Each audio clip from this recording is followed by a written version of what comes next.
Hello and welcome back to JDA Football. Today we've got another episode of highs and lows for you. We did one 2 weeks ago. I know last week we had a tier list video, which if you haven't watched already, make sure you go and check it out. But yeah, me and Joe are here again with another highs and lows for you. So yeah, let's just get it started.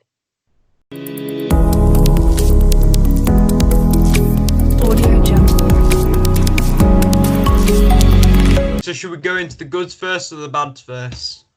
I think we should start with the goods. All right, let's kick off the week with a positive. So Marcus Rashford, he has basically shouted the government down. The government wanted to abandon a scheme which would give at-risk or low-income families free school dinners over this summer. And the government wanted to scrap that, probably for the better of the economy. But Marcus Rashford stepped in and shouted them down and got a load of people behind him and they've backed him up. And they've carried on with this scheme. And his reasoning for doing this is basically his mum. He can remember when his mum was on minimum wage. And I don't know about his father's situation, but his mum was on minimum wage and he wouldn't have gotten to where he was now if he didn't have free school meals, because his mum just couldn't pay for the school meals. And I think that's really good that he's doing it. He's done a few things for the community recently, and I think it's really good. Yeah, I think it shows us that even though he isn't in politics, he can still have a very big effect on what happens because he's such a big name in the country. And I feel like if some more players, some more big names in the country did something like this, we could change the world for the better, in my opinion. And yeah, you just definitely need to be more like Marcus Rashford. Definitely, we've got Leonardo DiCaprio heading the Save the Earth movement, basically. And it just shows you what celebrities and big names can do in politics. And I think that's really good that people are waking up to that fact. They might not be experts on the matters that they're talking about, but because they've got huge sway behind them, they can make big differences. And I think that's amazing to think about. On to a negative. So the first negative I've got is from Newcastle, and it's their takeover may not be going through as the World Trade Organization is set to determine whether Saudi Arabia's government was involved in the illegal streaming of sporting events. And if they are found guilty of illegally streaming the sporting events, it could leave Newcastle's takeover in jeopardy, which is far from the news that Newcastle want to hear at this point. But yeah, all their fans have been talking about for the last 2 or 3 months is the takeover that they thought was going to happen. And suddenly all of this news has come through, just been leaked, that it might not be happening, which is going to be very downheartening for the Newcastle fans. But yeah, in my opinion, if they are caught doing something like that, I don't think they should be allowed to own a Premier League football club. What do you think? Yeah, they shouldn't be allowed a sporting club, definitely. But what exactly happened behind that? So they did an investigation into Saudi Arabia's government and what sporting events they streamed, and yeah, they just streamed some Premier League matches illegally, I think. And yeah, if they're doing something like that, I don't think they should be able to have any say in what the Premier League does at all. Their government was doing this. Yeah, and that's really bad. Yeah. So yeah, that's definitely bad news for Newcastle, but maybe some positives may come out of it for the Premier League. Maybe they can keep hold of a bit more money now that it's not being illegally streamed in Saudi Arabia. Yeah, I didn't know much about it being pirated in other countries, but if they're pirating pirating the games that players are working for, TV companies are making us pay for it. I don't see how they can have the rights to own a football team if that's what they're doing. So should we go on to a high? Yes, this high is a personal one for me. Dean Smith sounds very ready for the restart. He said that the eyes of the world will be on Villa, um, and he's basically ready to go into Sheffield United. And it sounds like we've got a positive mentality for once, meaning we could get a win out of this and potentially get out of the relegation zone, which would be phenomenal. Yeah, I mean it's exactly what Aston Villa fans want to hear at this point. Like they've not been doing so well recently, and obviously we've had to withdraw all the football games for 3 or 4 months. And the last thing a Premier League club wants to hear going back into the football is we are not ready. And especially a club like Aston Villa in the position that you are currently in. And yeah, I think that's the best thing that could have came out of Aston Villa at this time. Yeah, I personally I can't wait to see them flying out of the tunnel with a fresh start in mind.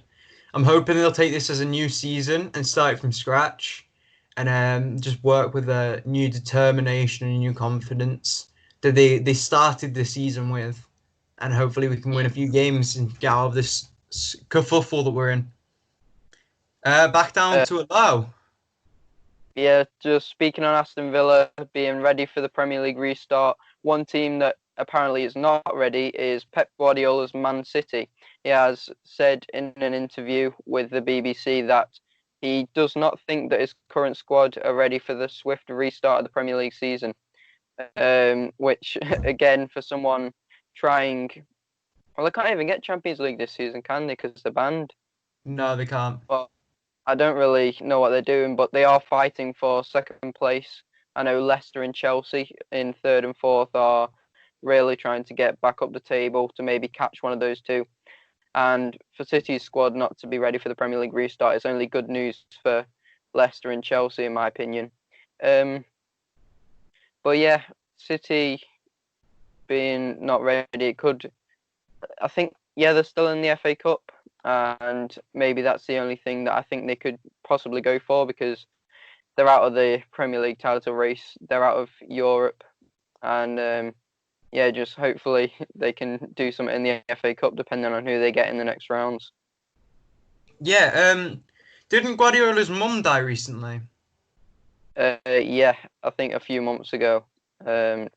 Yeah, Yeah, so he'll be affected by that. So it might not just be the squad, but a team like City, that would be one of the teams you'd be looking for. You'd be looking at to see like them being ready because they're such a big club and they've won several seasons in the past decade, haven't they? yeah, I and I don't see how they aren't. Sorry? all, all the money they've spent on all their players, you probably wouldn't expect them to be unfit, No. seeing as how much they've cost.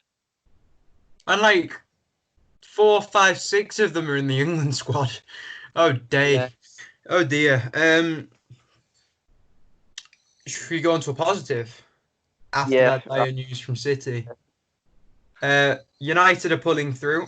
Um, their stadium, Old Trafford, is going to be decorated with banners displaying the faces of 40,000 fans, along with banners posting messages for the NHS and key workers, and one's of the badge, some of the, and another one saying United against racism. I think the fans one's a particularly good idea, seeing as they are behind closed doors, and it would just add. I don't know. It's just nice to hear. It's like heartwarming. yeah, definitely. I think the fans at this time do need something to really respect their club about, and yeah, for them to do something like that and take that much time out of what they have to do something like that for the fans is just like, yeah, as you said, heartwarming. Yeah, they've contacted 40,000 fans, which is a lot of people, and to put all that together and put that in the stadium, and that will be up there for some time. It won't just be like a couple of days, will it? No, still the fans are allowed back in, I think. Yeah, Or they might have it when the fans are in. You never know. it'd be something nice Uh, to like have as a memory of this season, and maybe even the start of next season. We don't know. Yeah, it is a very positive message as well. Uh, So back onto a negative.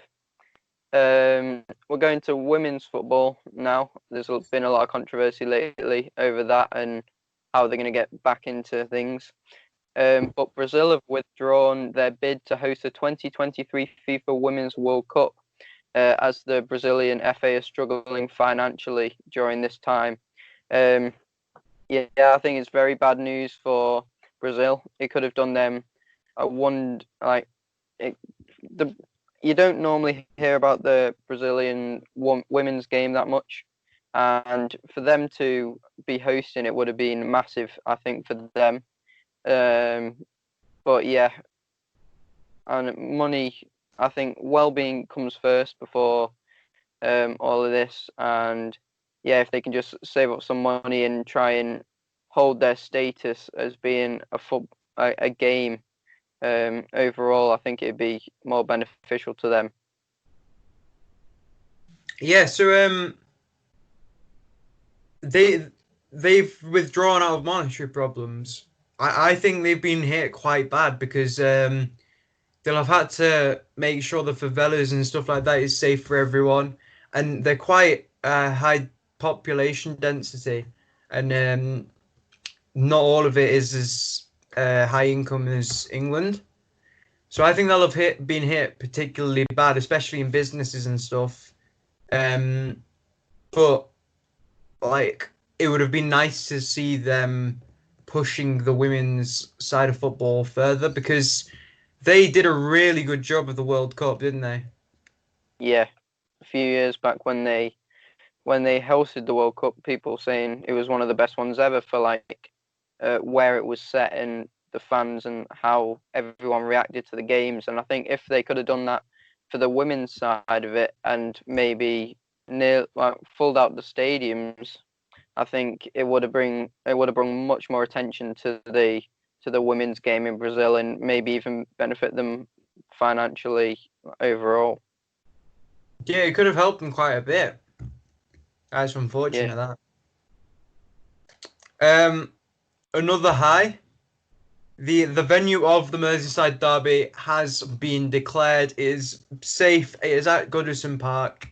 Um, we don't know what that means in terms of crowd control because there will almost definitely be fans trying to watch it outside the stadium with their mates, and that'll be an issue that we need to take into account. So there might be police around the scene. Not a particularly good time for police to be showing their faces in full riot gear, which they might potentially be in.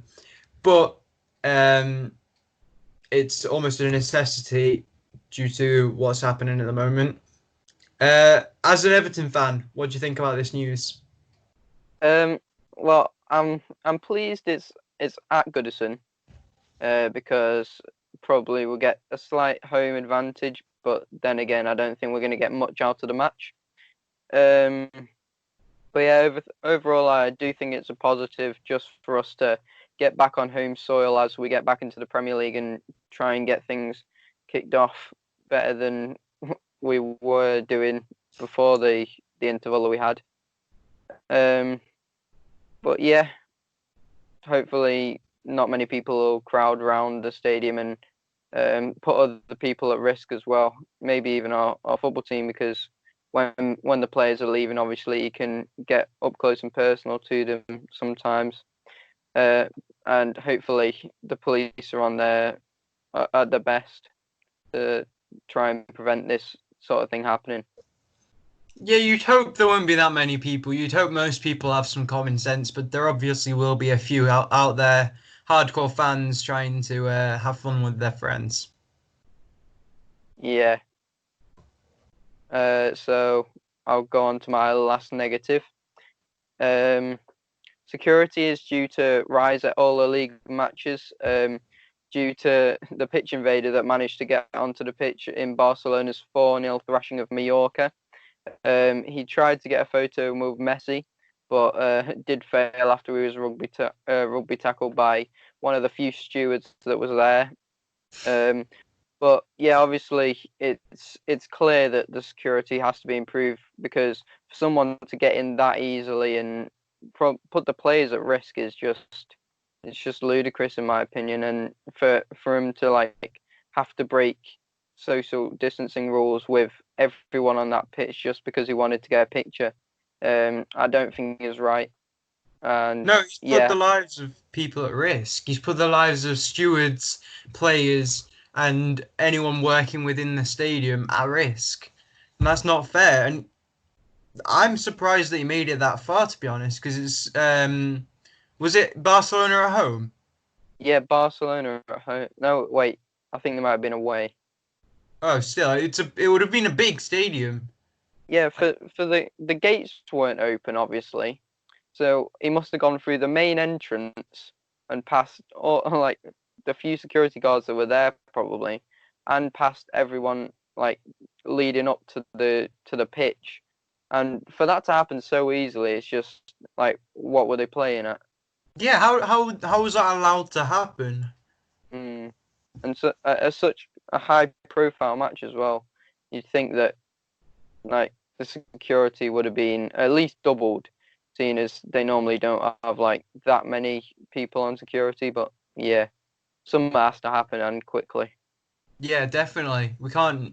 That should be something we're thinking about in the Premiership because um, I'm not dissing English fans here, but we're not always the most well-behaved fans in the world.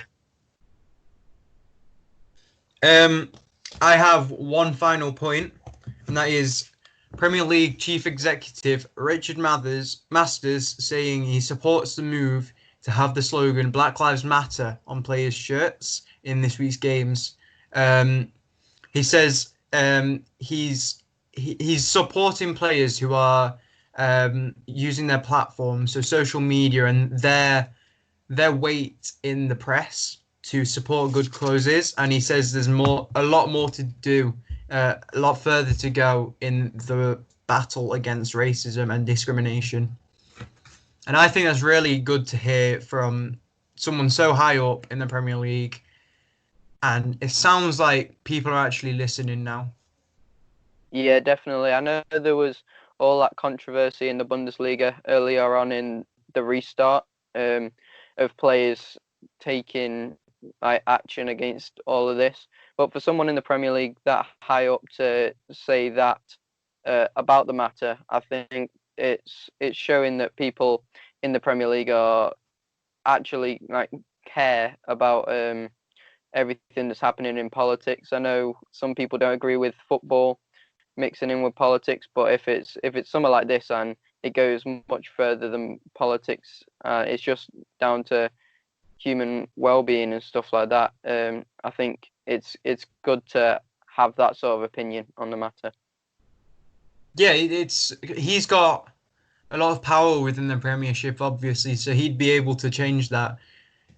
I don't know what exactly he has done though to stop anything. He says a lot more to do, a lot further to go, but I I haven't seen a huge amount of change from everything that's happened Yeah, because we still get fans making monkey noises, for example, which is vile. It's disgusting that that still goes on in 2020. reach. And preach the news. But that is the final point. That wraps up our video.